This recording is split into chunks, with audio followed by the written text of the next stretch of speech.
Baik, selamat pagi, selamat siang, selamat sore, selamat malam, salam sejahtera buat kita semua. Terima kasih kesempatannya untuk menonton, melihat presentasi kami, khususnya Bu Fajar selaku dosen pengampu mata kuliah Geologi Panas Bumi. Pada kesempatan kali ini, kami akan memberikan presentasi dengan judul Potensi Kandungan Unsur Kimia Ekonomis pada Larutan Panas Bumi dengan studi kasus di PLTP Dieng, Kabupaten Wonosobo, dan Kabupaten Banjarnegara, Provinsi Jawa Tengah. Berikut anggota kelompok 4, ada saya, Abi Yuda Farifanza, lalu ada Ahmad Hidayat, Rimbi Kaila, Keisha Octavia, Julia Kristintan, dan Angga Prabangkara Wikarta. Selanjutnya, oke baik, ini merupakan outline yang akan kami bahas pada presentasi kali ini. Ada lokasi dan kondisi geologi lapangan panas bumi, tahap pengembangan lapangan, pendahuluan dan tujuan, data dan metodologi, hasil studi, dan kesimpulan. Next. Berikut merupakan referensi kami. Kami menggunakan artikel utama dari Joko Suprapto dan kawan-kawan 2020 yang berjudul Potensi Kandungan Unsur Kimia Ekonomis pada Larutan Panas Bumi dengan studi kasus di PLTP Dieng, Kabupaten Wonosobo, dan Kabupaten Banjarnegara, Provinsi Jawa Tengah. The potential content of economic chemicals element in geothermal solution with a study case in the Dieng geothermal plant. Oke, next. Berikut merupakan tabel kontribusi kelompok kami. Next. Baik, sekarang kita akan masuk ke lokasi lapangan panas bumi Dieng. Lapangan Dieng ini terletak di dataran tinggi Dieng yang mencakup wilayah Kabupaten Wonosobo dan Banjarnegara, Jawa Tengah.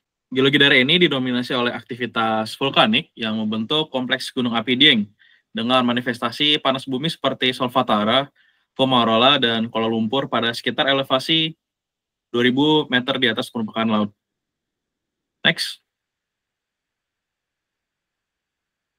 Untuk kondisi geologi lapangan panas bumi sendiri di daerah Dieng, berdasarkan Van Bemmelen tahun 1949, kondisi geologi daerah panas bumi Dieng ini termasuk ke dalam zona Serayu Utara yang merupakan bagian dari Inner Volcanic Arc Pulau Jawa.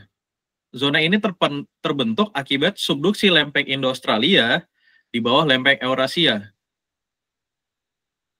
Kawasan Dieng merupakan kompleks vulkanik dengan kaldera besar dan kawah-kawah aktif seperti kawah Sileri, Sikidang, yang menunjukkan aktivitas vulkanik dengan hidrotermal intens.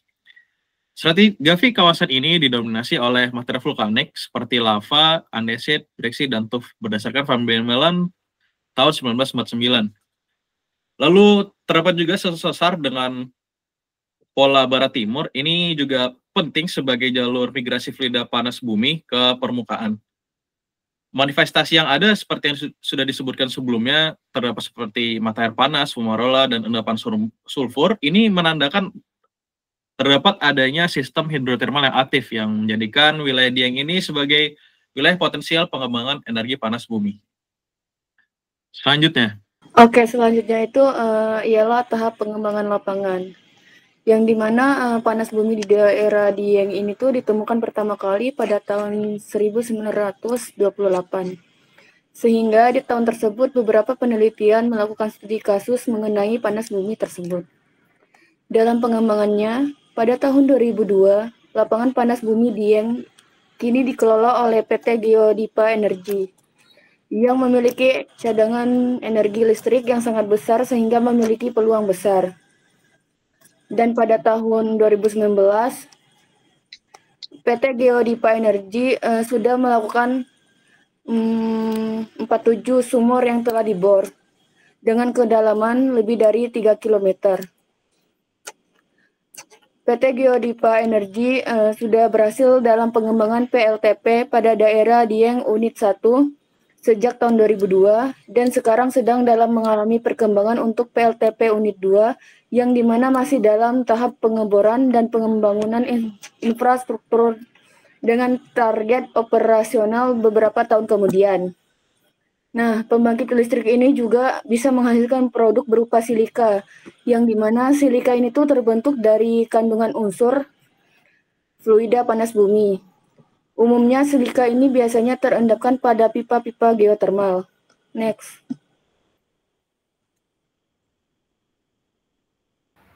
Selanjutnya untuk pendahuluan studi kasus di PLTP Dieng.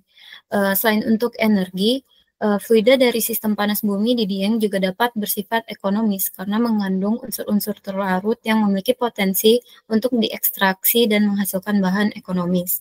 Pembangkit listrik tenaga panas bumi atau PLTP Dieng memiliki pembentukan kerak silika dan jumlah silika yang terlalu pada brine itu sangat tinggi. Untuk menangani tingginya kandungan silika, brine harus dilewatkan pada kolom pengendap silika dan kandungan terlarut akan diekstraksi terlebih dahulu sebelum diinjeksikan kembali ke bawah permukaan bumi. Sehingga sistem pembangkit tersebut dapat memberikan peluang untuk memanfaatkan unsur ekonomi terlarut, baik silikanya maupun unsur-unsur kimia ekonomis lain dari brine yang berada pada kolom pengendapan.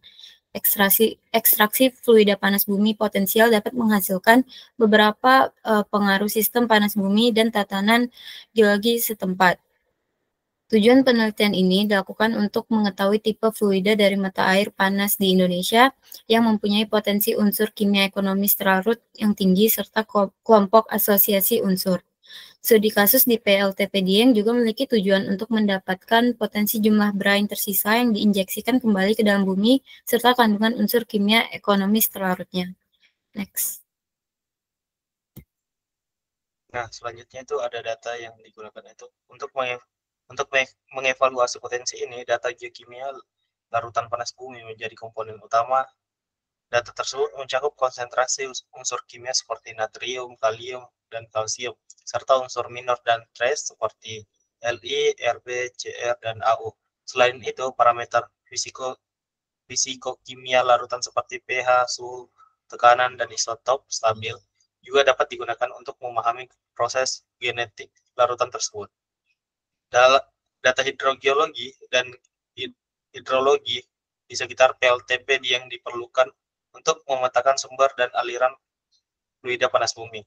Data ini mencakup struktur geologi dan sistem reservoir yang menjadi tempat akumulasi fluida, informasi operasional di PLTP, seperti volume fluida yang dihasilkan dan metode pemisahan uap air juga menjadi bagian penting dari studi. Nah, berikut metodologi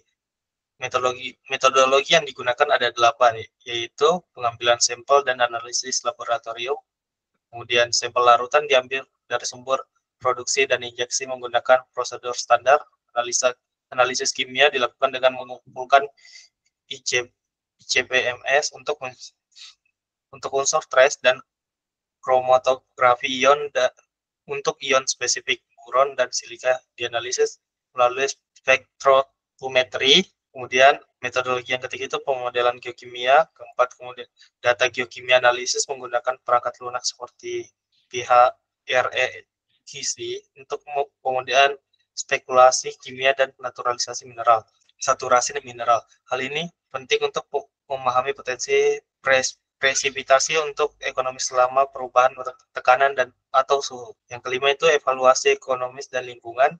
Kemudian yang keenam, estimasi potensi ekonomi dilakukan dengan menghitung kandungan unsur bernilai ekonomis per volume fluida panas bumi.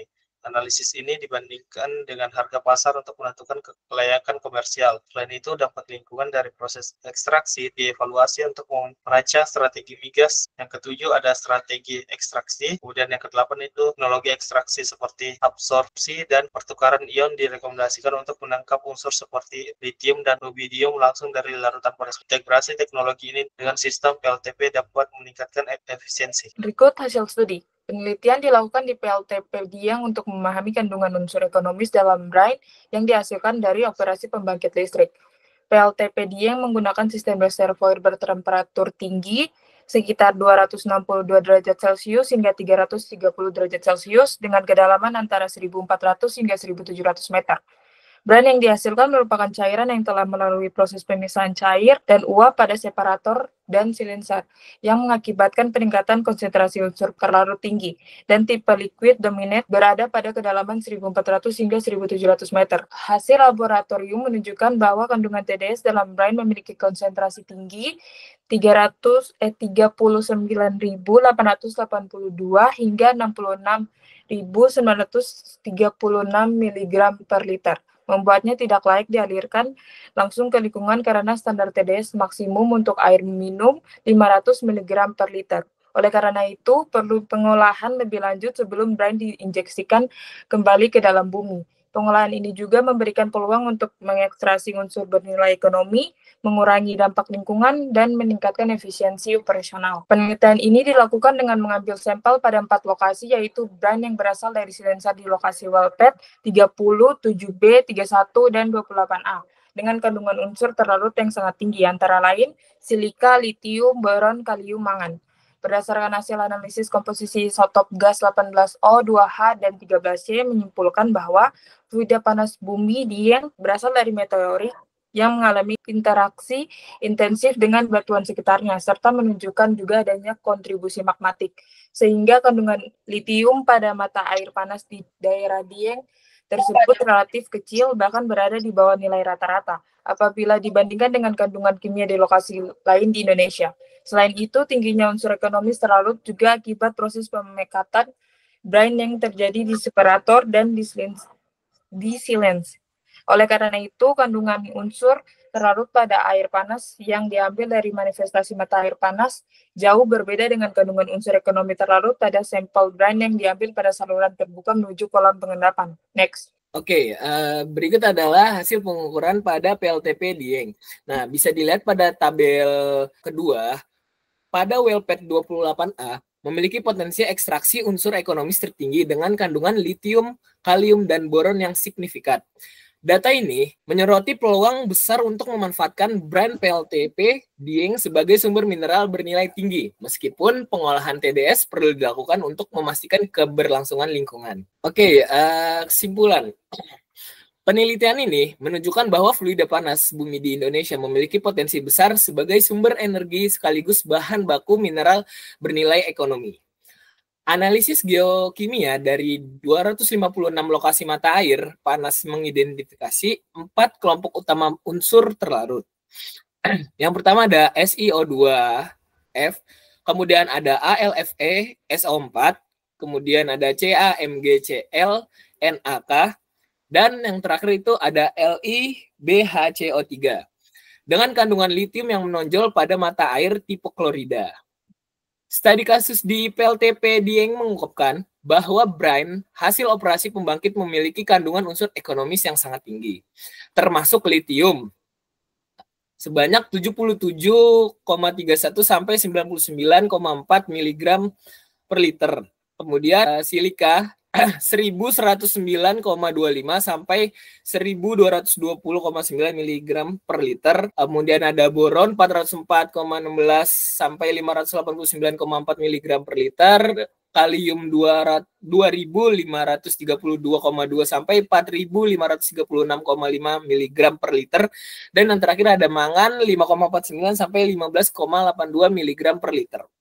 Konsentrasi tinggi ini merupakan hasil dari pemisahan fase cair dan uap di separator dan silencer yang meningkatkan kepekatan unsur terlarut pada brine. Dengan total debit 457,1 meter kubik per jam, brine di PLTP Dieng menawarkan peluang besar untuk ekstraksi mineral seperti litium dan silika yang memiliki aplikasi luas di sektor energi dan teknologi. Namun, tingginya kandungan TDS yaitu sekitar 39.882 sampai 66.936 mg per liter memerlukan pengolahan lebih lanjut untuk mencegah dampak lingkungan. Yang berarti pemanfaatan optimal limbah brine melalui ekstraksi unsur bernilai ekonomi dapat meningkatkan keberlanjutan dan efisiensi ekonomi dari operasi pembangkit listrik panas bumi di Indonesia. Hubungan antar pengelola lingkungan dan pemanfaatan sumber daya mineral ini dapat menjadi langkah strategis untuk mendukung pengembangan energi bersih dan ramah lingkungan. Oke, sekian dari kelompok kita. Terima kasih.